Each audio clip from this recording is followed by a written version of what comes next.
2024 সাল শেষ। এই বছর দেশের প্রেক্ষাগৃহে প্রায় 45টি সিনেমা মুক্তি পেয়েছে। বছরের মাঝামাঝি কয়েক মাস রাজনৈতিক পরিস্থিতির কারণে সিনেমাগুলো মুক্তি দেওয়া বন্ধ ছিল। শেষ কয়েক মাসে এসে আবার প্রেক্ষাগৃহে মুক্তি পেয়েছে বেশ কয়েকটি সিনেমা।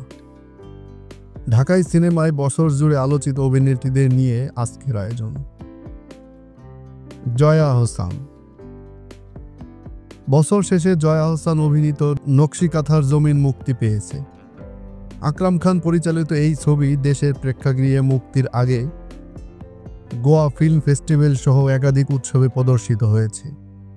কথাসাহিত্যিক হাসান আজিজুল হকের বিদবাদের কথা গল্প অবলম্বনে নির্মিত এই সিনেমা মুক্তিকে ঘিরে জয়া আহসান রয়েছেন আলোচনায়।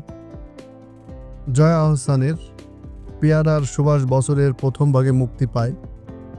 নুরুল আলম আতিকের সিনেমাটিতে জয়া অভিনয় দারুণ প্রশংসিত হয়েছে। পূজা চেরি। এবছর পূজা চেরির দুটি চলচ্চিত্র মুক্তি পেয়েছে। একটি কামরুজ্জামান রোমান পরিচালিত লিপস্টিক, অন্যটি সুমন ধর পরিচালিত আগন্তুক। চলচ্চিত্রের পাশাপাশি এবছর পূজা চেরি ওয়েব ফিল্মেও কাজ করেছেন। বছর জুড়ে বিভিন্ন ধরনের ইভেন্ট ছিল পূজার সবর উপস্থিতি। সব মিলিয়ে আলোচনায় ছিলেন এই ঢালিউড তারকা। মেহজাবিন চৌধুরী। মেহজাবিনের শুরুটা লাক্স চ্যানেল সুপারস্টার দিয়ে হয়। তারপর টানা 15 বছর ধরে বিনোদন অঙ্গনে কাজ করছেন।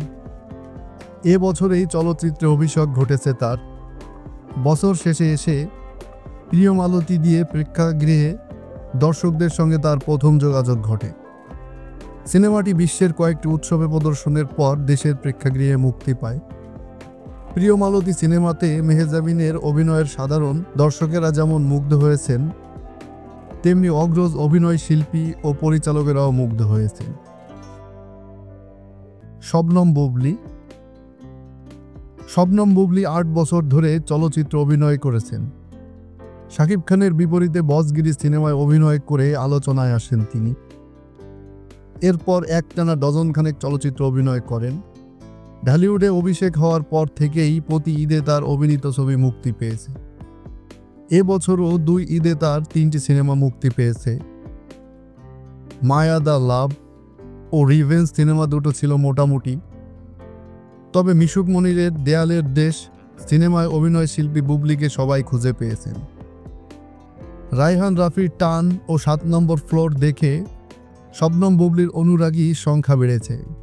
কিন্তু সিনেমাতে কেন যেন এই বুবলিকে খুঁজে পাওয়া যাচ্ছে না, এমন নানা প্রকার মন্তব্যে অনুরাগীরা সবসময় সবর হয়েছেন যোগাযোগ মাধ্যমে।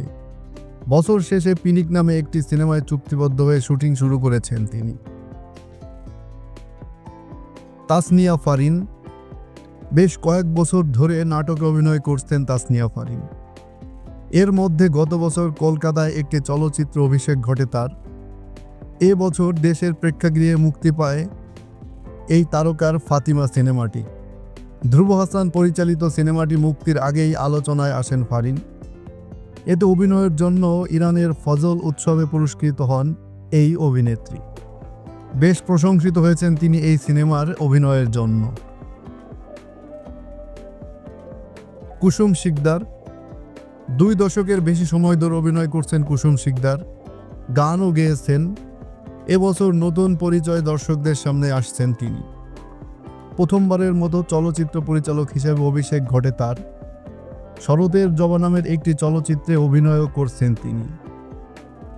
শরতের জবা সিনেমার গল্পটি তার লেখা অজাগতিক ছায়া গল্পগ্রন্থ থেকে নেওয়া হয়েছে। সিনেমাটি নিয়ে এবছর ব্যাপক আলোচনায় ছিলেন কুসুম শিকদার।